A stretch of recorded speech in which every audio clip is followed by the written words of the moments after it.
The inheritance was all mine. Father would be happier if his son inherited everything rather than some woman who isn't even related by blood. You're not my sister anymore, I'm cutting ties with you, my brother declared with a sneering smile. Indeed, to our father, I wasn't related by blood. I was my mother's child from a previous relationship. Still, he had loved me as his own daughter, which made him very special to me. I was furious that my brother wanted to monopolize everything our father left behind, but his words about cutting ties with me brought a sense of relief. Fine by me, once you inherit, don't ever contact me again, I replied. Like I'd ever do that, and don't expect a single penny from me later, he shot back. I'm Kelly, a 29-year-old civil servant. My brother, Steve, is 22 and just graduated from university. He often brags about his prestigious job at a well-known company, always looking down on the rural city office where I work. Must be Dad's genes, right? I've got the blood of a father who worked for a major corporation, he'd boast, smugly emphasizing the bloodline he shares with our father.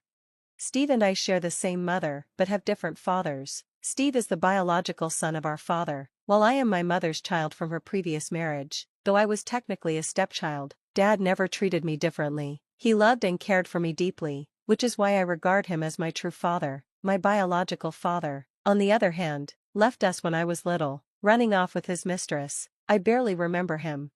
When Steve was younger, he didn't care about our different fathers, but everything changed after our mother passed away in a tragic car accident when I was an adult and Steve was still in middle school. Grieving and unable to cope, Steve started blaming me. At the funeral, he screamed, "Why did Mom have to die? It should have been you. No one would care if the step-sibling was gone."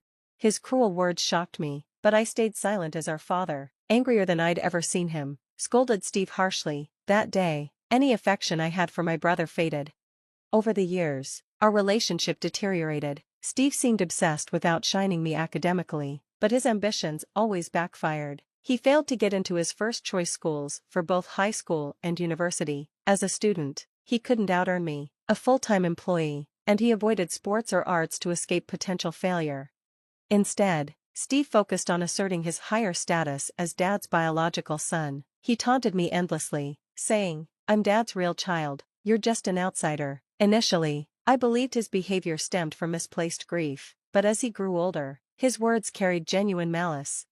Exhausted by his provocations, I started avoiding him altogether. When Steve decided to live at home during university, I moved out to my own apartment. I even coordinated visits with Dad to ensure I wouldn't run into him.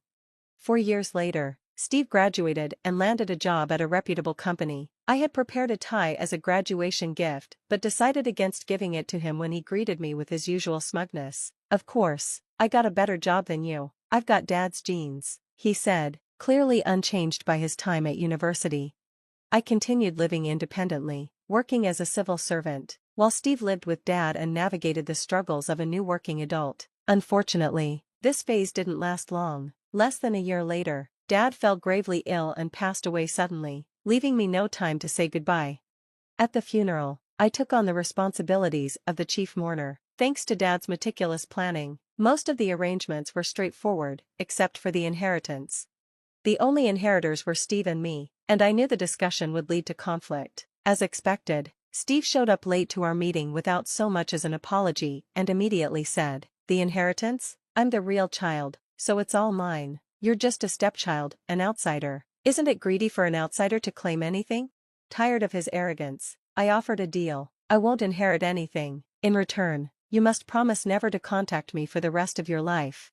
"Deal? Like I'd ever contact you. Just disappear," he said, sneering. Disgusted, I left the meeting. The next day, I visited a lawyer to formalize my renunciation of the inheritance. "Kelly, as a stepchild, you technically don't have inheritance rights," the lawyer started.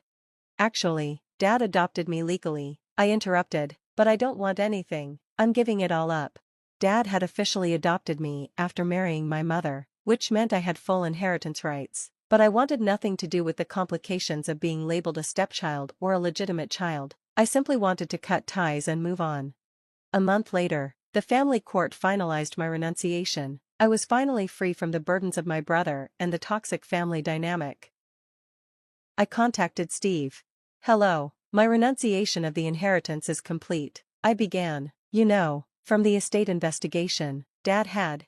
Shut up. Steve cut me off angrily. I get it. You've renounced the inheritance. Stop acting like you're my real sister, and don't ever contact me again. He hung up before I could say another word. I sighed deeply, knowing Steve. It was only a matter of time before he came crying back for help. That thought made me feel even worse. 3 months later, the calls and emails started coming in, numerous and persistent. I reluctantly answered one of his calls, hearing his exhausted voice on the other end.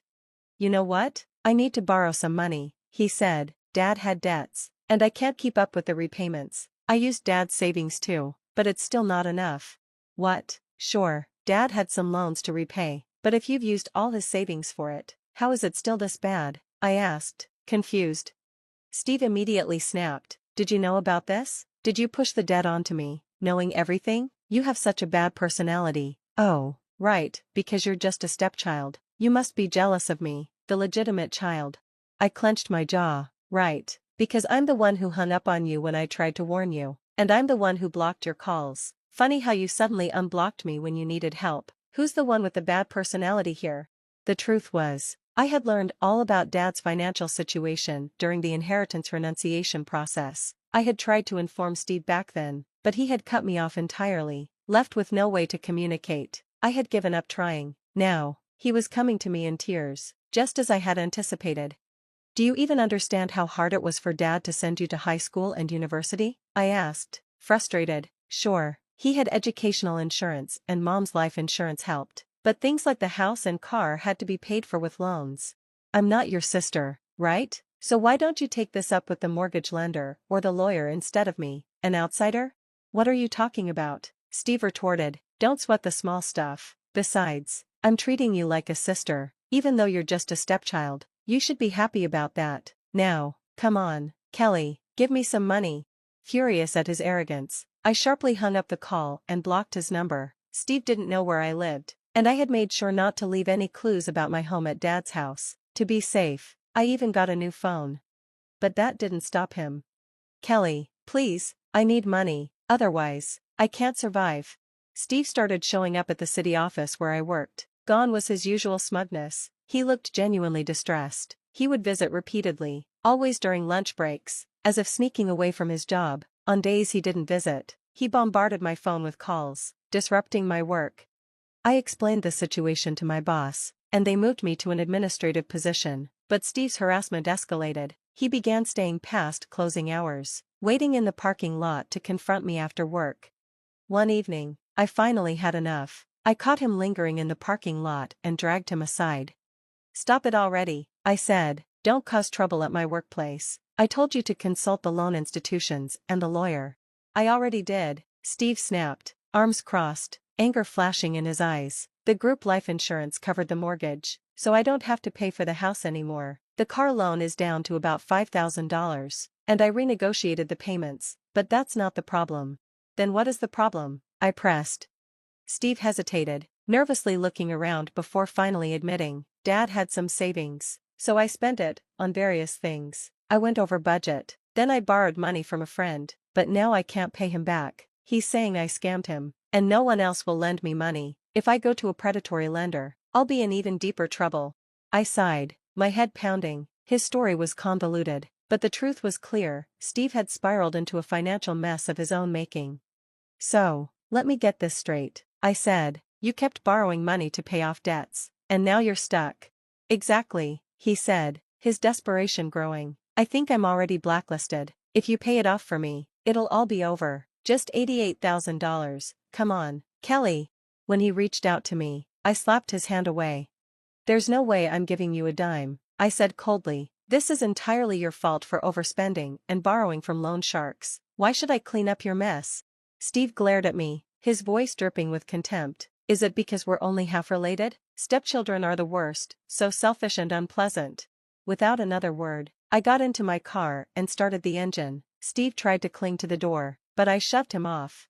You promised never to contact me again in exchange for the inheritance, I reminded him. You've broken that promise, begged for money, and insulted me. I don't owe you anything. If you show up again, I'll call the police. Kelly, please. I didn't let him finish. I drove off, leaving him behind in the parking lot. Steve continued to harass the city hall after that. showing up uninvited and lingering until closing time. He called multiple departments, disrupting their work. He didn't make a scene at the counters, so reporting him as a nuisance was difficult. Finally, I decided it was best to disappear. I explained everything to HR and was transferred to a branch office in the mountains. It was a quieter place, with fewer residents, but the work felt more fulfilling. I never returned to my old office. I didn't regret cutting ties with Steve, nor did I miss the complications of being labeled a stepchild or a legitimate child. Free at last, I could focus on building a life of my own, far from my brother's shadow.